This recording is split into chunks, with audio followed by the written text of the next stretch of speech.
Assalamu alaikum. My name is Yasmin Stannard. I just want to do a video just to explain some of the reasons why I became Muslim. I took my Shahada, which is when you declare your faith and become a Muslim. So I took my Shahada back in, I think the 5th of July 1993, so that was 27 years ago. At that time I was studying for a law degree in a London university.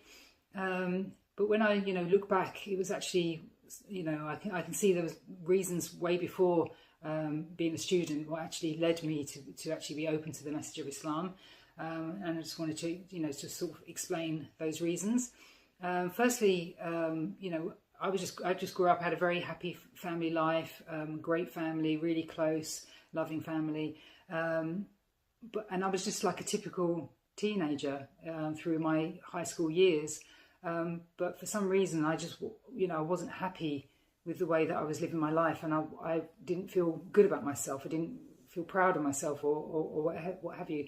And I remember, distinctly lots of times when I would actually be in bed at night and I'd pray to God, and I always remember saying that, will I ever feel happy with the way that I'm living my life? Because I didn't know an alternative. So I was just, going along with the flow as everyone else was doing, and nobody was saying that this was wrong, but it just didn't sit right with me. So I think that, when I look back, I didn't know at the time, but when I look back, that was, a seeking or a yearning within me, that I was looking for a different way. When it came to, and another factor that, which I think played a major part in me being open to and taking it more seriously when people did start talking to me about Islam, was in my last school year of high school. Was quite a traumatic year for me, and I experienced quite a few number of deaths of people that I knew. Started first with my granddad. He passed away from cancer. That was like in the summer holidays just before I started my last school year. And then quite soon after we returned to school, there was a boy that I knew, and I remember distinctly seeing him arriving at a friend's house, and I remember his silhouette at the front door. He fell off his motorbike in wet weather, got hit by another car, and within days he'd passed away. That was a major shock for me, and that was the first funeral I ever went to with somebody so young. And then again, a couple of months later, there was a girl, again, I remember seeing her walking in the playground, and next thing I heard that she'd had an asthma attack in the doctor's surgery, and she passed away. So again, that was another huge shock. This girl was even younger than the boy that previously passed away. But the most dramatic and I think profound and had the most effect on me was my friend Diane, who I'd been close with. We used to meet up. We used to go out with each other. We used to go to each other's houses. She, and I remember distinctly being with her in PE, the last lesson of school. I remember spending time with her after we'd changed after PE, and mucking around and laughing, and I remember her distinctly saying, "Oh, that's so funny," and then parted our ways. And the next time I saw her, she was laying on the floor in the road. She'd been hit by a car, and she just wasn't in a good way at all. A teacher had to come and give her mouth resuscitation. I gave her my coat for her head, which actually was her sweater that we'd switched. I saw her being ushered into the ambulance. I saw her hand drop. She was wearing, quite a few of my rings that we'd sort of like switched with each other. And that's the last I saw of her. And then, days later, she had also passed away. And I think because obviously she was so much more closer with me, and again, it was just like one month after month, another, death happening. It was just had such effect on me, and I just didn't know how to process it. My biggest question was, what happens after you die? I mean, nobody had ever spoken about it. Nobody had ever told me. I'd never been presented any information about what happens, and it just scared me so much. And I think I did actually go through probably would have been classed as depression for about a year, where I just couldn't sleep with the light off. And I just had so many questions, but no answers. So I would go to the library, and at that time, all I could think of is like near-death experiences. So I would, just consume books about people explaining their near-death experience, and I'd look into clairvoyancy, and all things like that. And that did provide me some comfort, but it stayed with me for a long time. And I think that was, and the biggest lesson I learned from that is that there's no guarantees in life. You're not going to live until your 80s. There's absolutely no guarantees. It could be, you never know when your last day is upon you. So that was like a huge lesson. And I just remember being so sort of alone in the world. I just recognised my insignificance and my, there's just this major world, and I just didn't understand it.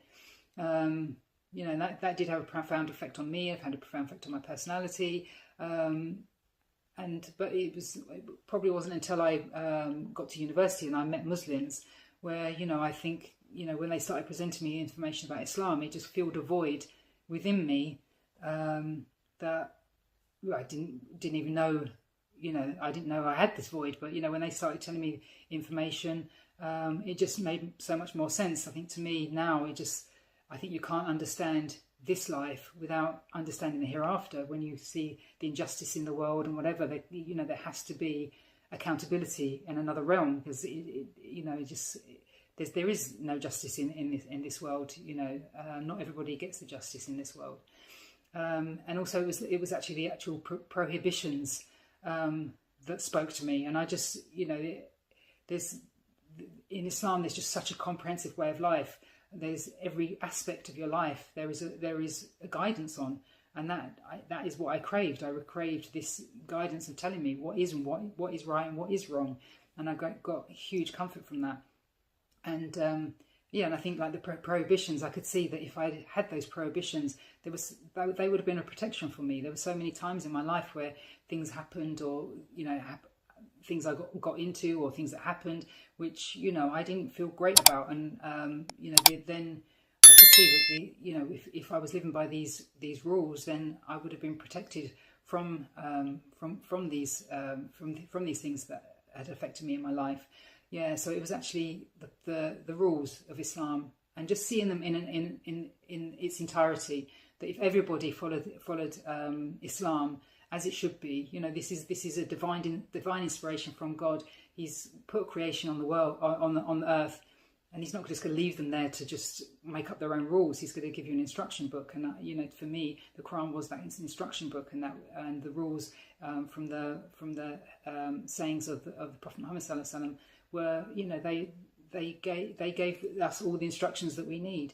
And I think when I finally decided to take my shahada and become Muslim, I think on that day the best advice that I was ever given was, don't judge Islam by the Muslims. Nobody from whatever religion is ever going to be a perfect representation of their beliefs. Everyone has good days, bad days. Everyone's a baggage of their past experiences that they're trying to grapple with and get over. So there are times when things haven't gone as they should, and things haven't gone as you would expect if everybody followed Islam as it should. But I always took it back to, well, what does the Quran say? What are Muslims supposed to be like? That is how you judge the religion. And in this day and age, you can't get your information from the media and how Muslims are presented. You have to go back to the sources or speak to actual Muslims. It's so important for us to mix as communities.